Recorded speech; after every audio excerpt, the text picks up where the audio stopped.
Thank you very much. It's now 2:48 and 2:49. And we're back in open session. I make a declaration that we discussed only the items requiring us to get solicitor advice and nothing else. So before we went into closed session, we had moved and seconded on item 5E, option number 1, and we were about to vote on option number 1. So unless there's any further discussion on that, I will call the question. Is there any further discussion? Seeing none, I'll call the question. All those in favor of option number 1? Is there anyone opposed? That is carried. Thank you very much. So watch how this works. Item number 6 takes us back into closed session. Is it appropriate that we deal with A and B, the two pulled items before we go into closed session? Perhaps just to be assistive to the media particularly, perhaps we can deal with the 2 items that were pulled and deal with those in open session before we go back into closed session.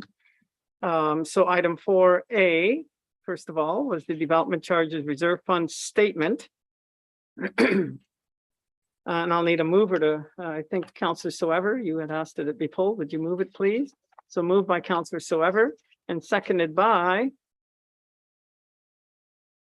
Councillor or Deputy Warden McQueen. Okay, so Councillor Soever.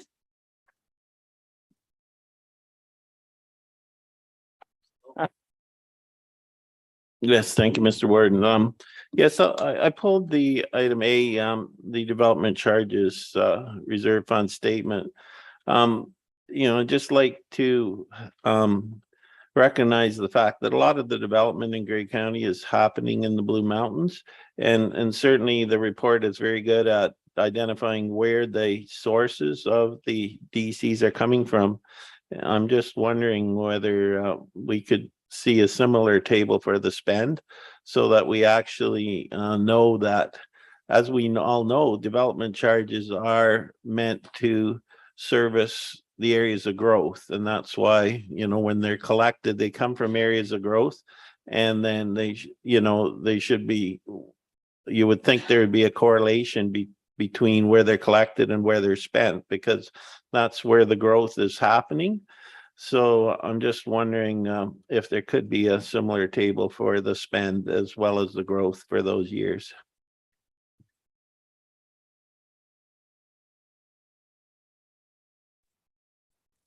To you, Mr. Warden, I would like to point to council to the development charges background study as really the authoritative document with regard to the projects that are intended to be completed that really provide the basis for the collection of those development charges. We certainly could prepare a table that described how that spend was progressing, but it is the development charges background study that identifies the projects and provides the basis for the collection of the DCs.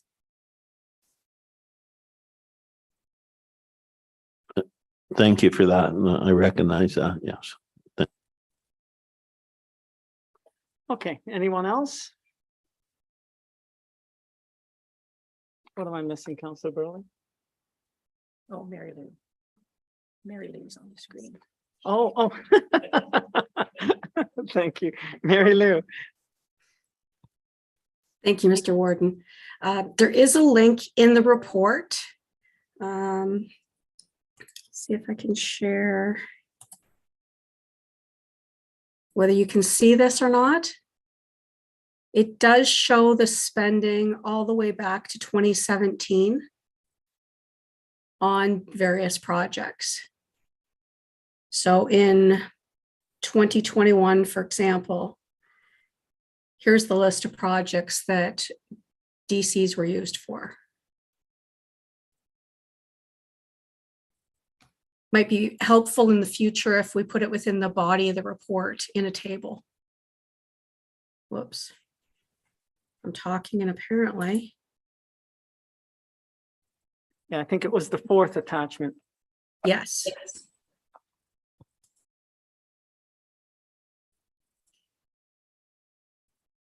There we go. Whether you can see my screen? No, you won't be able to share screen. My understanding is that you No. won't be able to share screen, but counselors do have the link and they are able to individually go to that fourth link if they want to. Yes. Is there anything specific that you wanted to speak to in that link? Only to the fact that we have a number of projects. So in 2017 to 2021, there was over $7.5 million in development charges used for a number of projects. Okay, thank you. Anything further, Councillor Soever? No. Thanks for that. I'm sorry I missed that. There's a lot of attachments. Very good. Thank you very much. I think it's time to call the question on receiving this report. All those in favor? Any opposed? That is carried. Thank you. So next, we're going to deal with item 4D, which is the Town of Blue Mountains correspondence about the inclusion of mailing addresses of voters on the voters list.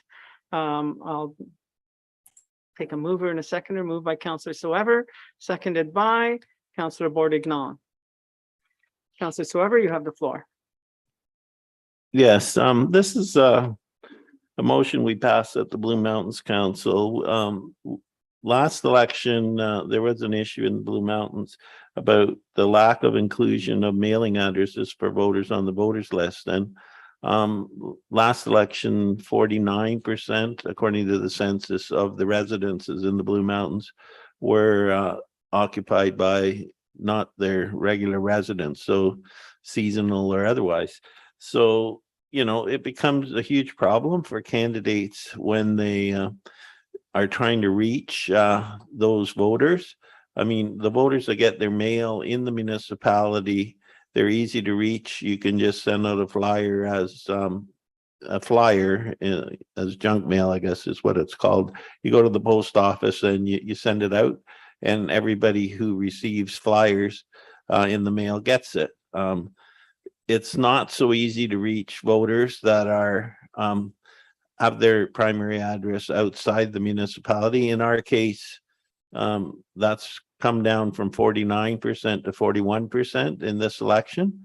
But you know, our council became aware that there are municipalities where the clerk refuses to provide the mailing addresses to candidates, thereby disenfranchising a lot of voters, basically making it impossible for candidates to deliver information to the voters. It's not a problem in the Blue Mountains anymore, but it is a problem in some other municipalities.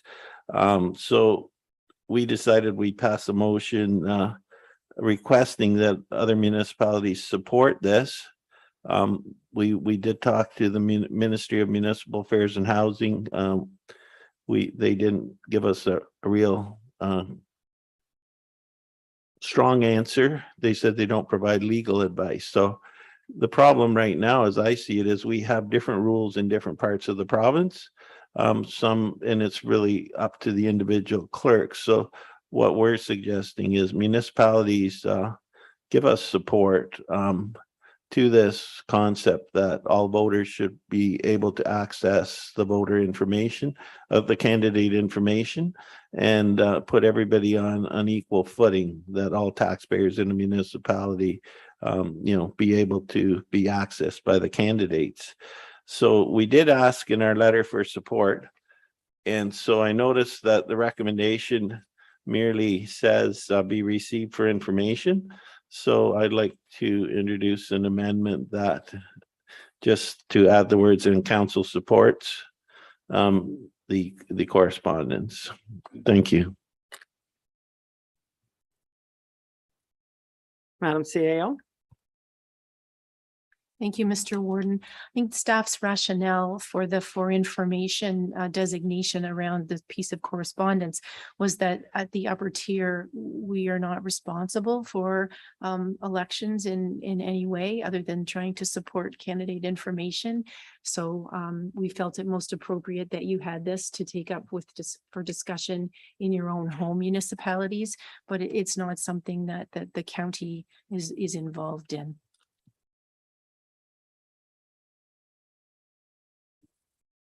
Mr. Warden, I did attend a candidate information session that was organized by the county. So I think the county has involved itself in the elections. Thank you.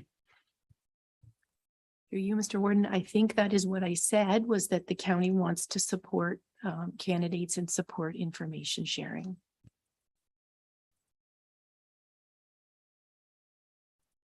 Anything else from anyone? Do you still want to put that motion forward, Counselor Soever? Okay, then I need a seconder, please. Seconded by Counselor Bordignon. Did I see your hand, sir? Yes, okay. Oh, all right. So we now have the amendment on the floor. Counselor Woodbury. I think I pushed the button more today than I have the whole time. You know what? It's real nice to make things easier for candidates. If I own a piece of property, well, forget it even owning the piece of property. I am not in favor of my name and my number or address being on anything that I don't choose. And I think that if a municipality wants to have a list of people that are willing to put their names and give it out to the candidates, I think that's a wonderful thing. But I think anyone that gives out my name and number without my express opinion, I'm not in favor of. I get enough junk mail. So, you know, I like the sentiment, but I think if we're thinking of candidates here running and not the general public and what they need, I think we're heading the wrong direction. And that's just my opinion. Counselor Soever? Yes, and we had that discussion last election at the Blue Mountains, but the fact is that the voters list, or at least the huge majority of it, is generated from the tax rolls, which are public documents which are available for inspection at any town hall.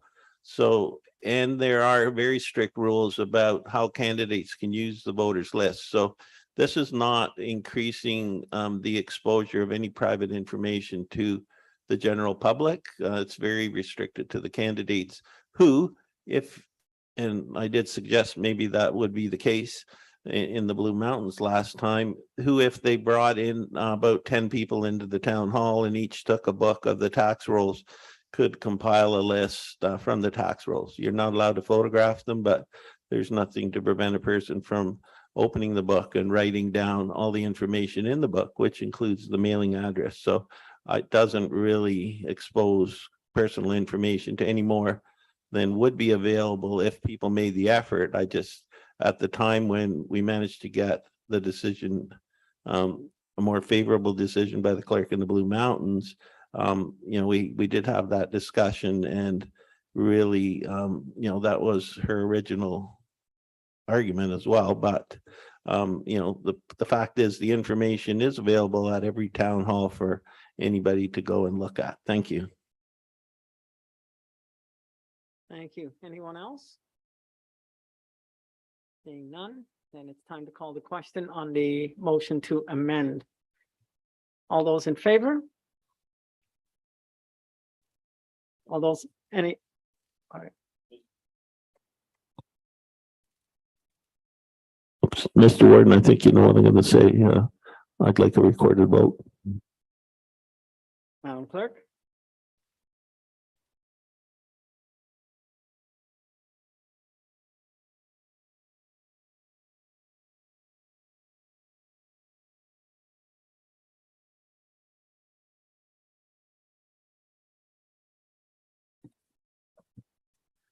Okay, so this recorded vote, excuse me, is on the amendment to support the Town of Blue Mountains correspondence.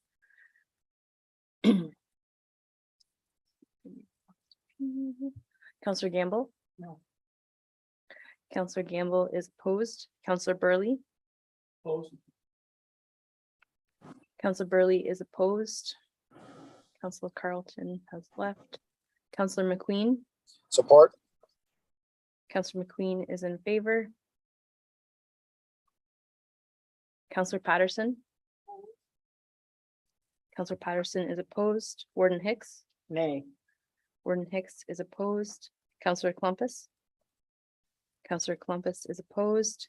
Counselor Keaveney. Opposed. Counselor Keaveney is opposed. Counselor Thomas.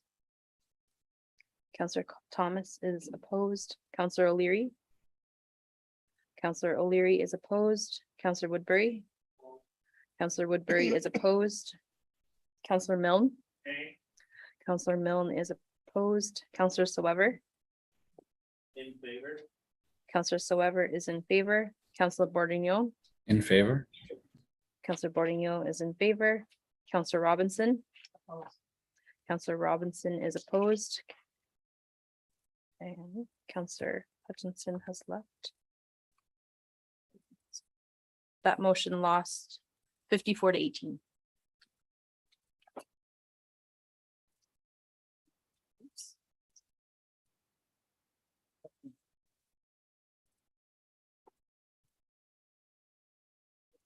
I'm operating to it. Oh, Councilor Burley? I'd just like to take this time to congratulate the new clerk on that new form on the screen. It's just amazing. And it's a great piece of information to have. Thank you very much for doing that.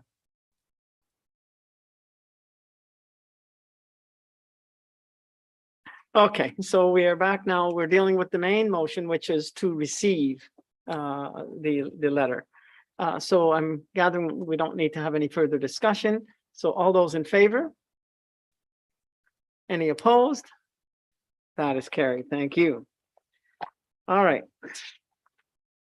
So we are ready to deal with item 6.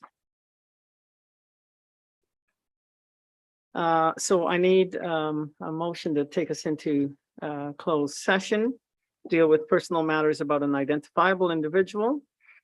So moved by Counselor Keaveney, seconded by Counselor or Deputy Warden, excuse me, McQueen. So we'll take a second to, yes. Oh, I need to call all in, so I need to say, oh, you have. Sorry, Counselor Soever. In reviewing the material, I have concerns that I would be uncomfortable going into closed session to discuss this matter. I believe it should be discussed in open.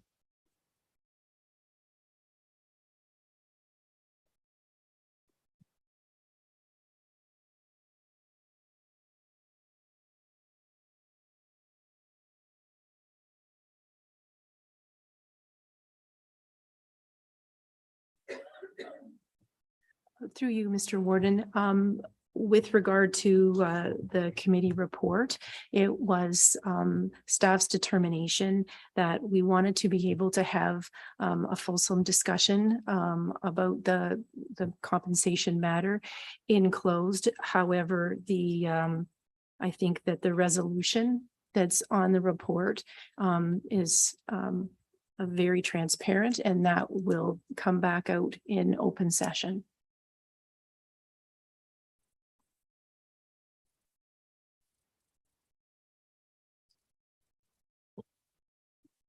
Okay, so unless there's further comment there, I'm going to call the question on the motion to go into closed session.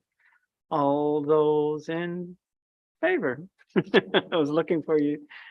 Any opposed? That's carried. So we'll take a